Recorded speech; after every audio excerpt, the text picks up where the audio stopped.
All right, and we are live. How's everybody doing today?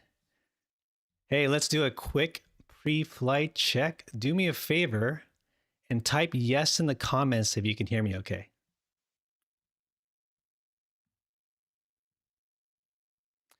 And while we're waiting for that, just want to say hi to everyone for showing up. Thank you so much. Looks like we got a great showing. I've got some folks from Texas, New Jersey, the UK, Oregon, Norway, Canada. Wow, this is a great showing. New Zealand, hey, thanks so much. Oh, we got a thumbs up for yes. All right. Okay, so welcome. If we haven't met, I'm Anthony. I'm going to be your host today, and I'm really excited about this session because it's all about accessibility. And, accessibility is one of those topics that everyone knows is important, but sometimes we just don't know where to start. So our goal today is to help you feel more comfortable about this topic. So before we begin, I just want to set some expectations. This is a 1-hour Q&A, and it's a continuation from our free accessibility course. If you haven't taken that course, no problem. It's available in our courses library, so check it out at your convenience. And quick heads up, if you're new to YouTube Live, there's about a 30 to 60 second delay between when you post a question in the chat and when we see it on our end. So if you submit a question, just hang tight. I promise we're not ignoring you, okay? So now that we got all that away, let's bring in our special guest. I'd like to introduce our special guest, Amber Hinds. She's been an entrepreneur since 2010. And she became the CEO of Equalize Digital in 2016, a company that specializes in WordPress accessibility. She has spoken at numerous events. You've probably seen her. Events like CloudFest, WordCamp US, Accessibility Summit, and more. She's also the co-host of 2 podcasts, The Accessibility Craft and WP Product Talk. And so when she isn't working, she is busy traveling in an RV with her husband and 4 daughters. So Amber, thank you so much for being here today. Thank you for having me, Anthony. I am happy to be here.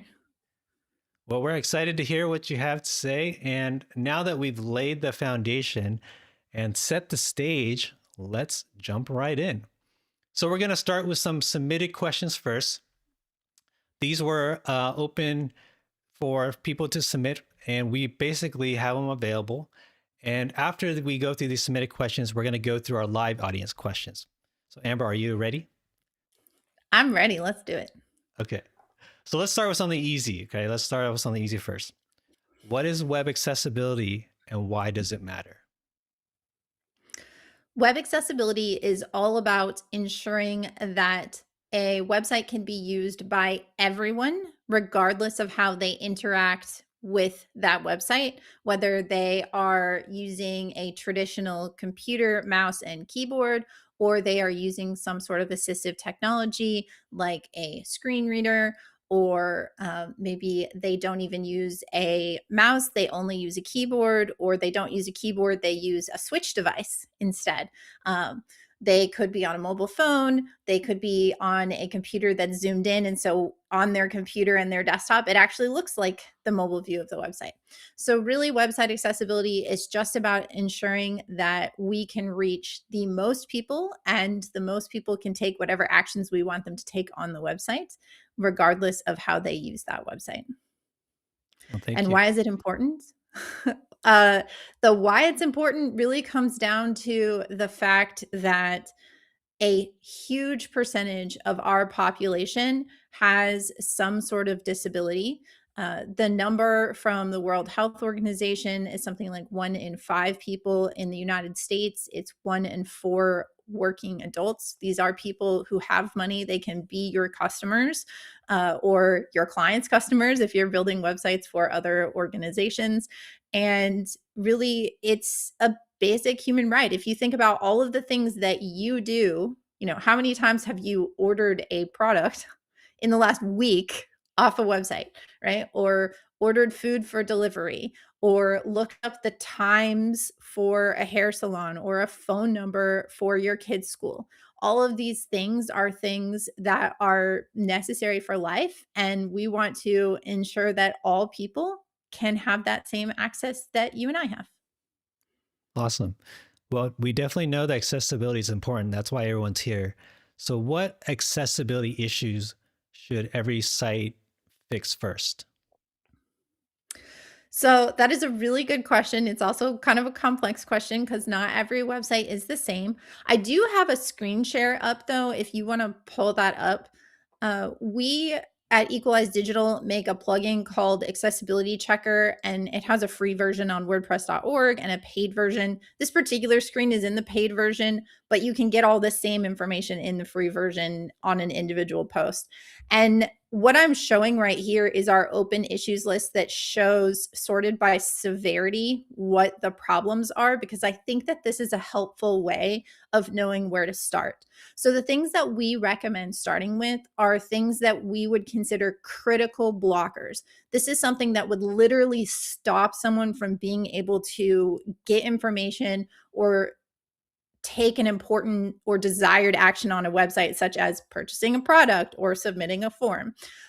So some of these critical items that you want to look for and fix are things like empty buttons that don't have any names. So a screen reader user would encounter it and it would just say button. It wouldn't actually tell them what the button does. Another one that is very similar is empty link. So they just hear link, they wouldn't hear where the link goes. Uh, any sort of image maps or images that are missing the alternative text attribute, not just that it's an empty one, but if it is actually not missing, it doesn't even have that alt attribute at all. Likewise, if it's empty, but it's actually supposed to be meaningful, and it's a linked image. So anytime a linked image doesn't convey where the link is going, it doesn't have the right alternative text to name the link, then that would be a big problem. Ambiguous anchor text is another one where it really can stop people from knowing how to follow links. And what do I mean by ambiguous anchor text? That's things like read more, learn more, click here, download, but it doesn't say what. If you have to say learn more about what, download what, then you know that that link isn't meaningful. It's not going to be helpful.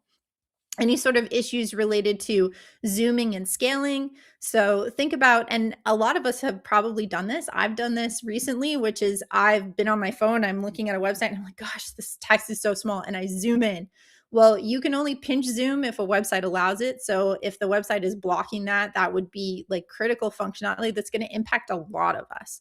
Uh, Missing form labels, missing table headers, making sure your sliders are accessible, having the pause button, which I know Beaver Builder has that built in, which is great. So if you're using Beaver Builder sliders and you have them set to autoplay, make sure you've always turned on that pause button setting, that sort of thing.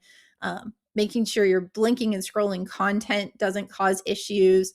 Your videos have captions and transcripts. Those are probably like the most critical things that I would focus on first. Obviously, there's a whole big list, but I would really think when you're assessing where to start is what are things that are literally going to block people from doing what I want them to do on the website. And you can even start bottom of funnel and work your way up. So test your checkout page or your contact form page first and fix everything there.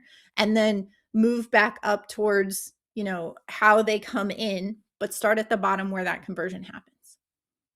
Well, this plugin looks really intuitive, and I like how it lists all the things that we should kind of be paying attention to. So we linked that accessibility checker into the comments, so feel free to check it out.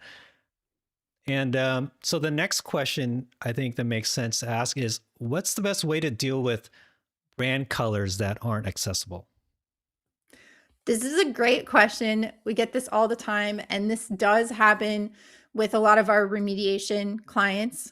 So the first thing that we do, and I'll just show you, I gave an example, and this is totally a fake city website that we have for our demo for our plugin. But the first thing we do when we have someone come to us is we'll actually build out a contrast grid. And this is a free tool if you just go to contrast-grid.equalizedigital.com. And we go get, I'll inspect, or sometimes, in the builder, you can actually get what the color codes are, or sometimes the clients can give you their color codes if they have a brand guide, but a lot of times they don't. So I might just inspect and with an eyedropper go figure out like what are the specific color codes. And then I put those into my contrast grid. And what it does is it shows me, I'm going to turn off right now everything that doesn't pass. And so then I know, okay, here are all of the color combinations that work. And this is really helpful because then I can either send this link, because it'll update the URL and keep the colors, to the client, or I can screenshot it. And sometimes I just screenshot it and send it to them. And I say, okay, we need to talk about the fact that all of your peach buttons with white text fail contrast. And we can see in our contrast grid that doesn't work. Well, black does pass. And we could change all the text on these buttons to black. Are you okay with that? And sometimes they are, yes. And they'll say, okay, yes, let's do that. Or sometimes they'll be like, no, I really don't like that. Or I really want white text. So then we start to say, okay, can we make it a little darker? Or can we, maybe if you don't like how close the black is with the peach, maybe we make a lighter version of the peach. And I actually have a different example from a real website project. This is a Figma file for one of our clients. And they had this color green. Let me go to the style guide. They had this really bright color green, and it didn't work on white. It works fine on black from a contrast perspective. And so we had this conversation with them, and they said, okay, we're okay in certain scenarios with coming up with a darker green. And so we came up with a darker green that we called WCAG, Web Content Accessibility Guidelines green, which means it passes on white. And then we, in certain situations, would use different colored greens. So in this screenshot or this Figma file, you can see that there's a list of blog posts that have a green, what would be the category for the post above it. And this is using the WCAG, the darker green, because it's on white. Down below, we have one of their buttons that says, it's a link that looks like a button that says more news, and it's the brighter green with the black. And what's interesting about this is when you see those colors on the style guide next to each other, you go, wow, those are really different colors. But when you have them in this sort of context and they're not super close to each other, to the eye, at least to my eye, they don't actually look that different, but they do have different scenarios where we do it. So that's kind of how we try and assess it. We'll create a grid, we'll figure out what combinations don't work, and then we'll say, is there a way we can slightly tweak this, or can we add an additional so that we can make sure we're passing in different scenarios? That was a really great example. And that contrast grid that you showed us looks like a very helpful tool. So thank you. Yeah. Yep. And you can just get to that. It's just totally free on our website. So. All right. So what do we need to do for accessibility before and after we launch a website? I mean, the biggest thing is testing and fixing as you go. So our accessibility checker plugin, you can put on a website at any time, whether you're starting to build or whether it's already out there and it has a ton of content. But I would say you want to try and think about accessibility in bite-sized chunks, if you will. We'll frequently do things when we come into an existing website. We'll say, okay, let's fix everything we need to fix in the header and the footer. And then that way we get those global areas that are really going to impact every user on every page.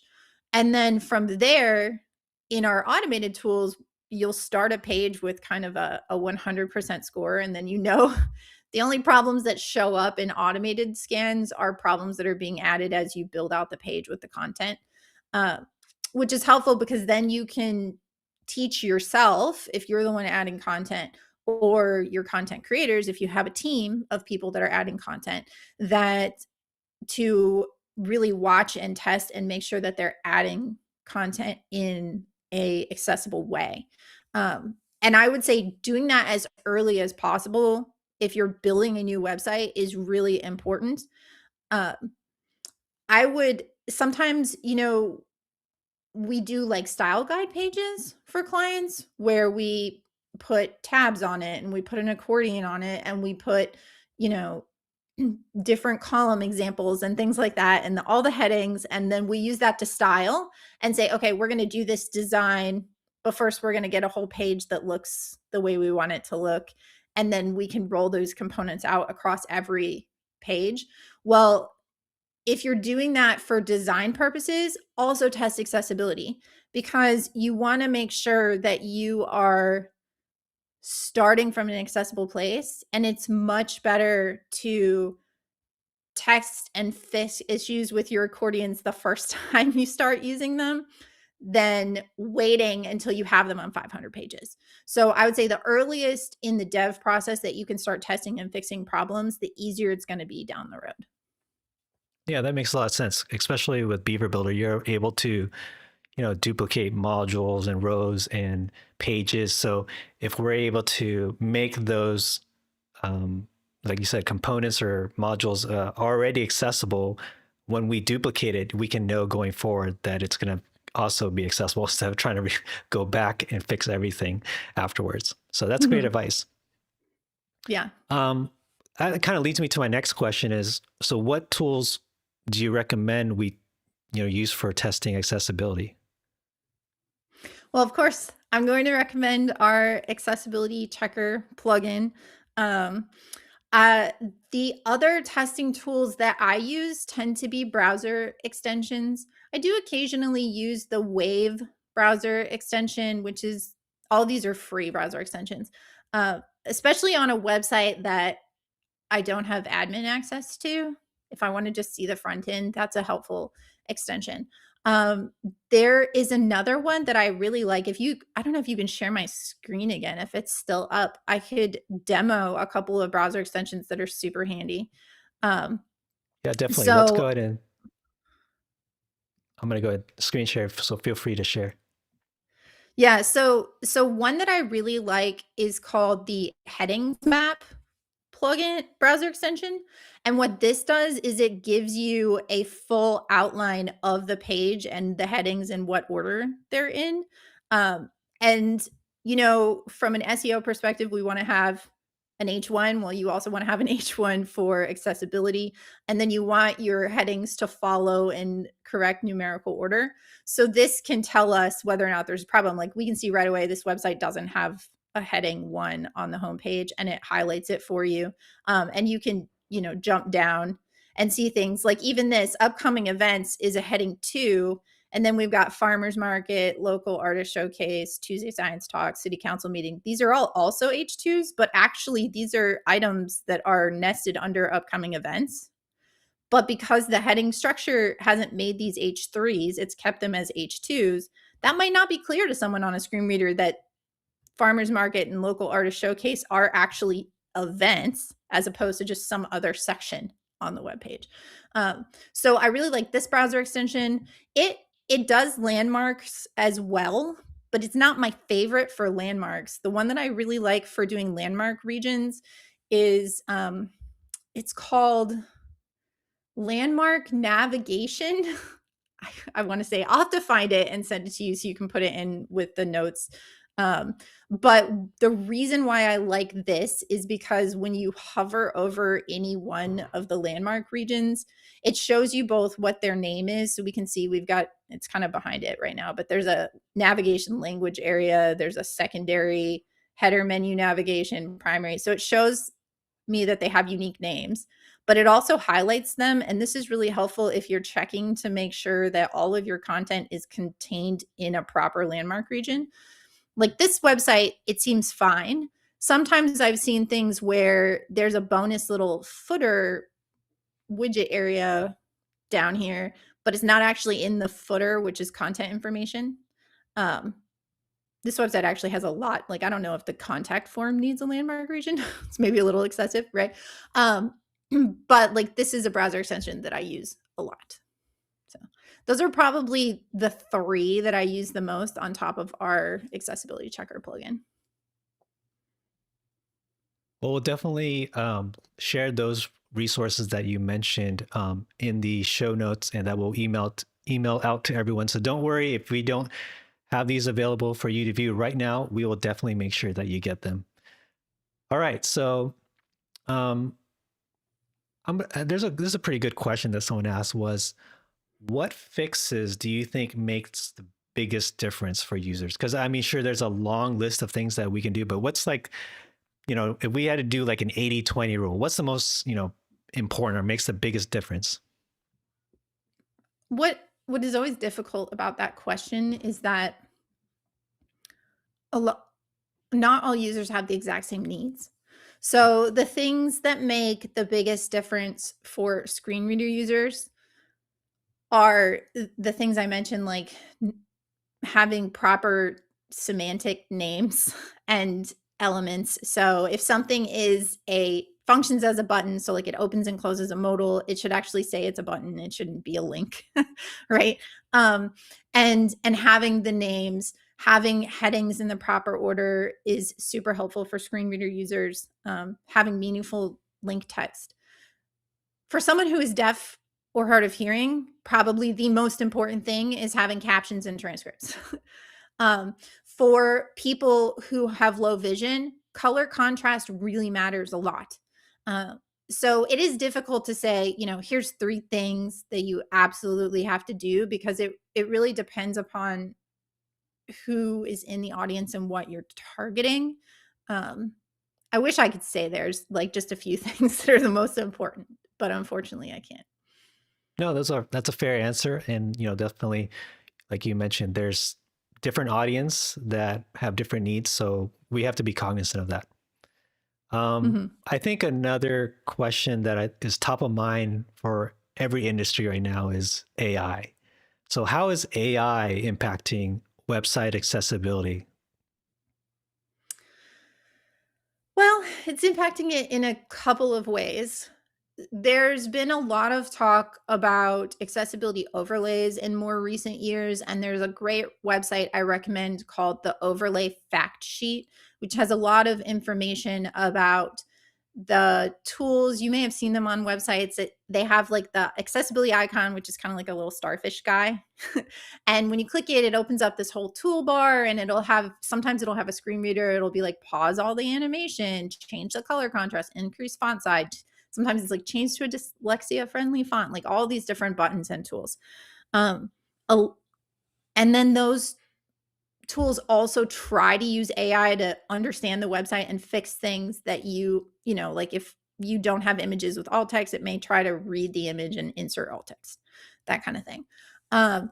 Those have increasingly been found not to work for accessibility. Actually, here in the US, the Federal Trade Commission fined one of the bigger overlay makers, Accessibility, last year in January. They fined them $1 million for false advertising, and they literally said, your tool can't make websites accessible, and you're promising something you can't deliver. And in Europe as well, that's being shown, like those are not sufficient for meeting the European Accessibility Act. So there's that whole side of AI that I think got a lot of hype, and it was like, we're going to fix this and we're going to speed it up. And people have started realizing in recent years that those don't actually help. The other situation with AI that is really difficult is that a lot of people are using AI to code things right now. Like they might say, oh, I want a Beaver Builder module that doesn't currently exist. I'm going to go to AI and help it build me a custom one, right, to match the specific design. And that only works insofar as if AI is one prompted really well.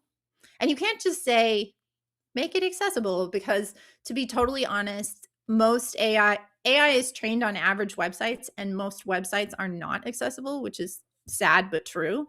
And so a lot of times AI does not deliver accessible code. And so you would have to then understand what the problems are and be able to look at it and say, no, this is not right. This is what I needed to do. And you have to be able to test it. Just like you have to understand security, right? Or WordPress coding standards. If you are using AI to help you build a plugin or, do something specific in your theme, then you have to know that. If you're an expert, then AI can really help you build things well. But if you don't know that, then it could just add problems.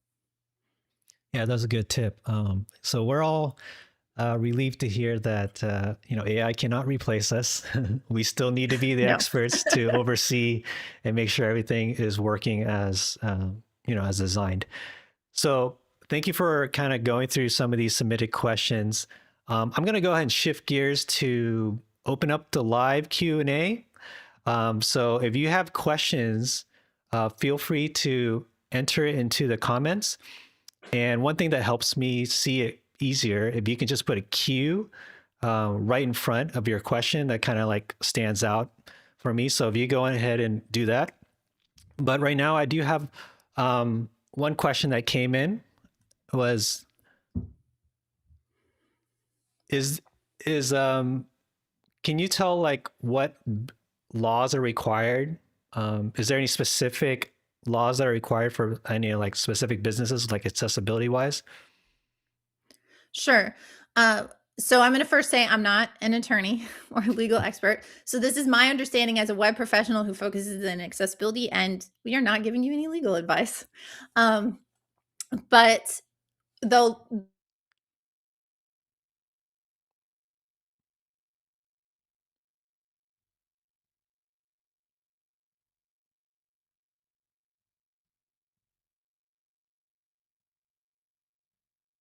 website to be accessible, there are also laws like the Americans with Disabilities Act, which can impact businesses that are considered places of public accommodation.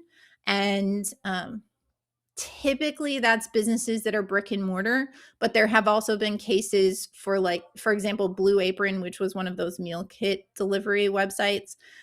They don't have a brick and mortar location, but they still got sued under the Americans with Disabilities Act for not having an accessible website. Uh, and then there's a lot under the Americans with Disabilities Act that impact city and local government and state government websites as well. In Canada, there's some government laws that go across all of Canada. In some provinces, there are laws that also impact for-profit businesses or nonprofit organizations, specifically in Ontario, the Accessibility for Ontarians with Disabilities Act, or the AODA, and in Manitoba has their Accessibility Act goes down as small as any business that has one employee has to have a website that is accessible. The biggest one that has recently come into play and that a lot of people have been talking about is the European Accessibility Act. This impacts any websites in EU member countries or that serve there. So your business might be a US business, but if you have a sufficient amount of customers in one of these EU member countries, then this would apply to you. And that impacts any website for an organization that has more than 2 million euros in turnover annually or 10 employees or greater. And so that's the biggest one that came into enforcement in June of last year, 2025, and has caused a lot of people in the WordPress space to pay attention because obviously Europe is very big. Government websites almost everywhere in most countries around the world are required to be accessible. All right. Well, that's definitely some laws to think about, and we all kind of have to do our individual research to see if it applies to us. So, can you tell us a little bit more about how do we indicate a landmark region? Yep. So it's going to be different in different tools. And I don't have a Beaver Builder website open right now. So unfortunately, I can't show that in there. But I think I did show it in that course. And if not, maybe we can do a follow up version. that specifically answers this, but the short answer is there's two ways to do a landmark region in HTML. One is actually using the specific semantics. So like a banner tag would be what you would wrap around a header. The content info is like footer, main is where your main content is. So actually having that there, or you can use Aria to add a role and define it as a landmark if you need to make like a certain section, or if you're remediating something that is a div and you can't change the tag.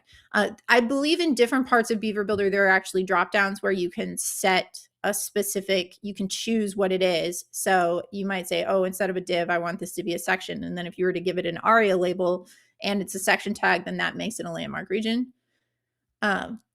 You should be able to do that in the editor in Beaver Builder in most cases. All right, cool. We have a question coming in from Vibrant Content. They asked, our nonprofit clients want accessible websites, but are often balked at paying more for the extra time and care and expense required to actually make the sites accessible. What would you recommend? So what I would recommend to an agency, that if you serve a lot of nonprofit clients and now I want to be careful about this because there are some nonprofits that have very large multi-million dollar website budgets. So you have to kind of figure out like who is your nonprofit client. If they are one of those more budget sensitive, the way I would do it is I would come up with a handful of starters, whatever this means for you, where you've taken some sort of theme or like Beaver Builder kit and built out like these are options for home pages, this is an about page, this is a contact page, like whatever commonly is needed on these sites. And then I would remediate them all. And then when you're having conversations with these clients, you would say, we can do this for a lower budget if you use one of our templates and we customize it lightly for you, right? Like you change it to their brand colors, you add their logo, maybe you rearrange some of the sections, but you're using something that you know was already your own, like it's already accessible to start. And then you say to them, if the other option, if you don't like this, is we go full custom and we're doing a full custom design for you and we're doing a lot of testing as we go and all of that kind of stuff, but it's more expensive. And then they have a choice. And so you're almost kind of creating two paths for your customers. And that way there is a path because it's more repeatable and you're reusing it, that you can make it less expensive. The other thing I would say is that you can make accessible websites less expensive if you don't include really complex components. So sliders are one that it can be more difficult to make accessible. And perhaps you just don't allow sliders on those websites. Then you don't have to worry about remediating it and fixing it, right? The other thing I would be very careful about, and I've seen this with a lot of builders, so it's not just a Beaver Builder thing, but there's all these third-party add-ons where someone's like, I'm building Beaver Builder modules, or I'm building Elementor modules, or whatever that is. I tend to see more problems in these third-party plugins than actually from the company themselves. So if you stick to more core Beaver Builder components, as opposed to going out and finding someone else who builds things for Beaver Builder, then you are more likely to have an accessible website. That's not to say that there aren't accessible third parties, like people that are building it. It's just, I tend to see more problems with those. So trying to think, can this be more simple? It doesn't mean it can't look nice, but can it be more simple? And that is a way to make it more cost effective. But the other thing too, like the total honest thing for a lot of these clients is there's just a reality of, depending upon how they get their funding, they have to invest in accessibility, and it's not optional. And I have a perfect example that is, it's a great example to share with people, but it's sad, which is we had someone come to us. They had a website, not a Beaver Builder site, but they had a different site that was built. They made these really great video, like music and arts lessons that they sold to public schools. And they would also go in and do lessons with elementary school kids. And they were just like great people. And the nonprofit was really cool. And they had a bunch of contracts with very large school districts, one of which was the Los Angeles Public School District. And they came to us because when they had first built their website and they had first started creating these videos, accessibility was something maybe they'd never heard of. The web developer that they worked with hadn't done anything on it. And then they got contacted by multiple of their school districts, including LA Public Schools, which is a huge contract that was like the majority of their funding, saying, before we can renew your 5-year contract, all your stuff has to be accessible. And it wasn't just their website, it was their website, but it was also, they weren't captioning their videos. They had to provide sign language interpretation for their videos. And they in the long run, they ended up like, they couldn't do it in the timeline that needed to be done. And they lost so many of their contracts with the schools because the school said, we can't procure this content. We can't have teachers and students going somewhere that's not accessible, because the schools would lose their federal funding, right? That the nonprofit actually ended up closing down. And they were not a huge nonprofit, and losing a few contracts literally ended their nonprofit. And it was really sad because I thought like the content and the things they were trying to do was great. But it's like one of those things I think that nonprofits have to consider. It can't be ignored because it may be the end of the nonprofit. Which is such a downer. I'm so sorry. I told a really horrible, sad story. But I don't know. Like, I'm assuming there's a lot of agency owners here. And I'm like, these are the kinds of things that are like, they really do happen, you know, and the lawsuits, they do happen. They're not a huge number. I hate to scare people about that. But like, for certain industries, if you're selling to certain places, right, you're a nonprofit that sells to schools, you can't, if you sit on it too long, because they just sat on it and then they tried to argue and then they, right, like, and then their time ran out. So it's better to get ahead of it if you can, even if you're making small fixes over time. And that's another thing I would tell nonprofits, if they're remediating something, it's not overnight, but certainly the header and the footer and the navigation menu could be fixed in a month, right? And then you pause, and then a month later you do something else, right? Like figuring out how to space it out can be really helpful. And it's nice for the agency because it gives you some recurring revenue because you get them on kind of a retainer and you know what to expect. But it also can help make it more affordable for them because it's not like some giant investment they have to make in 1 month. I think this leads me to a next question because you mentioned, schools. This comes from School Presser. He runs a company that designs websites for schools, and he asked, without an expensive content maintenance contract, how do you keep your clients from undoing all of your accessibility optimizations? So how do you prevent them from messing up their website? So to be totally honest, this is why Accessibility Checker was initially built, was because we were launching a lot of websites for universities, and then they don't have any sort of budget for content management on an ongoing basis. And so we'd build it, the department or the school at the university would take it over. And sometimes they'd even have just like student workers adding blog posts, right? So there are a couple of ways that I think you can handle this. One is hopefully you're doing some sort of training for your clients when you hand off a website to them, showing them the important things they need to know. Include accessibility in that training. So of course we have Accessibility Checker on every website, and then we have conversations with clients And like I said earlier, we will always get, even on a remediation project, we'll get the website to a point where if we open a blank page and we run a scan without adding any content, it's going to be 100% in accessibility checker, because there's no problems in header, footer, sidebar, widget areas, right? Anything that's global has been fixed. And once we get to that point on remediation, we then sit down with the client and we say, okay, anytime you start a new blog post, it's 100%. And we train them on, don't, if you're adding things before you hit publish, you need to check this. And if it's not 100%, you need to look at the problems. And we talk about some of the common problems. We show them, here's how you add meaningful link text. Here's how you add alternative text to an image, right? All of the common problems that we know they're going to make, we make sure we include that in our training. And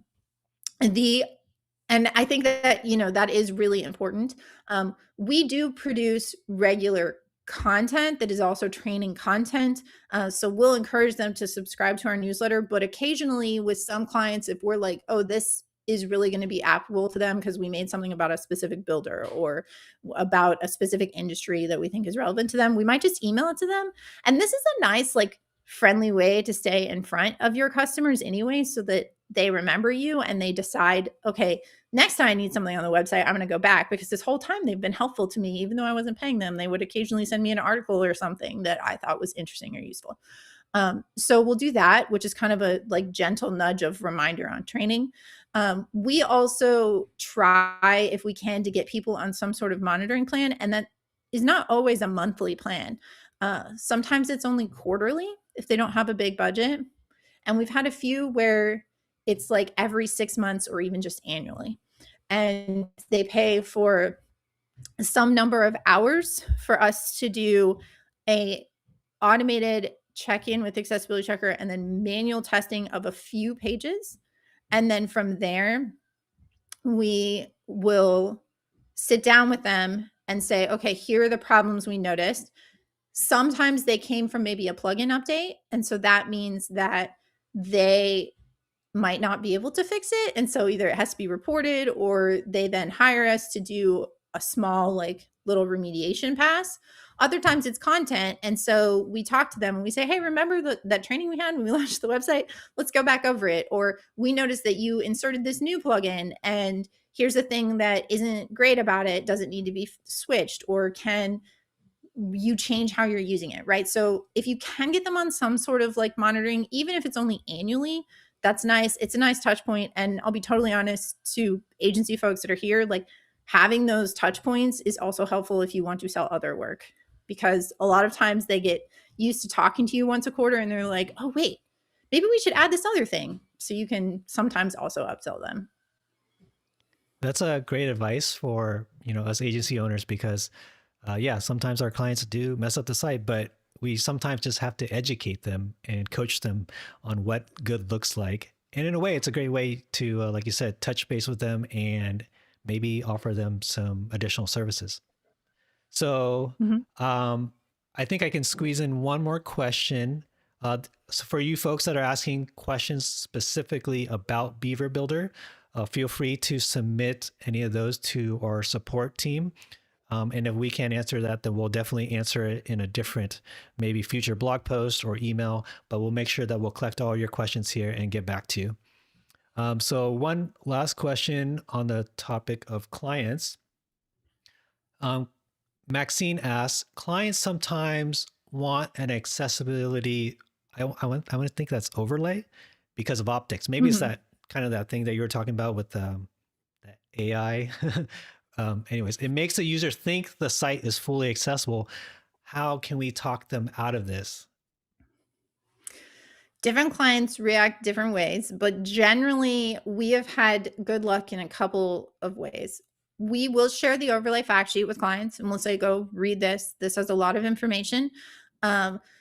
We have had clients where, we'll send them the FTC ruling against accessibility and be like, here you go read this. If they were like, what about accessibility? Because that's someone that has a lot of venture capital. So a lot of people have heard about it. So they're like, well, this literally, they got fined and it says they're not they can't make a website accessible.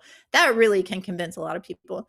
The other thing we have done, because we occasionally have remediation customers who come to us who already have an overlay. And so, my first reaction is I want to turn the overlay off immediately, but they are worried that doing that will make their website worse. So the way we handle that is we copy their site to staging, we turn the overlay off, we audit the home page with the overlay on and the home page with the overlay off.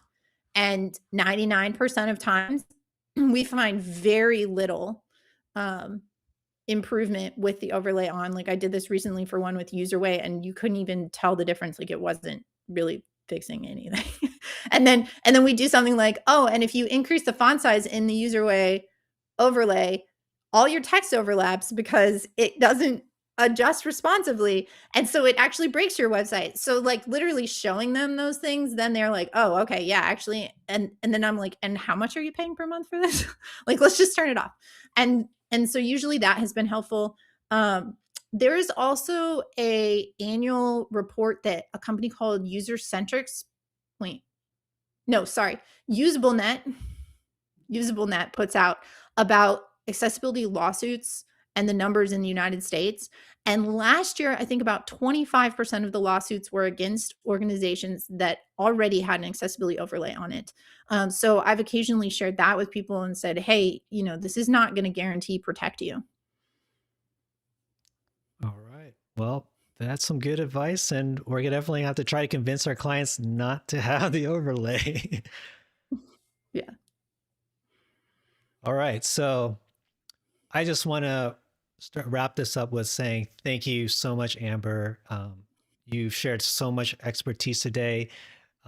This is very incredibly helpful. And if some of you want to learn more, I encourage you to watch the free course on accessibility. Amber goes like a really deep dive, and she does more screenshots and examples and real case studies so for you to kind of help you with your client projects. So definitely make sure you check that out if you haven't done so already. But once again, thank you so much, Amber, for joining us today. Yeah, thank you for having me. Can I shout out real quick? I saw a question about the accessibility or not a question, a statement. Someone recommended an accessibility policy or statement in the footer is a great way to visualize my site is accessible better than overlays. And I definitely agree with that statement. Even if your website is still in progress, it is really helpful to have an accessibility statement that says, we do care about this. We're working on it. And if you need help, here is how you can contact me. And I've had multiple attorneys who specialize in this tell me that actually having that accessibility statement can be protective of lawsuits, because anyone who really cares is going to go and they'll contact you and ask for help first. And then if you help them, right, then they'll be happy. Or if you fix the problem. So I appreciate the comment that person put. That I think that is spot on. So. All right. Thank you for highlighting that. Yeah. So thanks again, everyone, for joining us. This video will be available for replay on our YouTube channel. And we appreciate you being part of the Beaver Builder community. And make sure that you like and subscribe to our YouTube channel if you haven't done so. All right, everyone. Thank you so much. And if you want to learn more, visit equalizedigital.com, where you'll find accessibility tools, services, and free educational resources. All right, signing off. Take care.